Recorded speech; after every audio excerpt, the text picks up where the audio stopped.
ഇതിലെ കഥയും കഥാപാത്രങ്ങളും സങ്കല്പവും മാത്രം. നമ്മളിന്ന് പറയാൻ പോകുന്നത് വരുൺ ഗ്രൂപ്പ് ഓഫ് കമ്പനിയുടെ മുതലാളിയായ വരുണിനെക്കുറിച്ച്.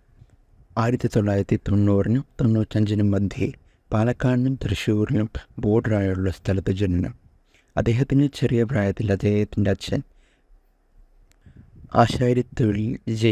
ആശാരിത്തൊഴിൽ ഉപജീവന മാർഗമായി എടുത്ത് കുടുംബം പോറ്റിയിരുന്നൊരു സാധാരണ ആളായിരുന്നു. അത് കണ്ട നമ്മുടെ വരുണ് അതുപോരാ, എൻ്റെ അച്ഛനും അമ്മയും നല്ലപോലെ ജീവിക്കണമെന്ന് ഓർത്ത് അവൻ പണിയെടുത്തു. നല്ലപോലെ വിദ്യകൾ സമ്പാദിച്ചു.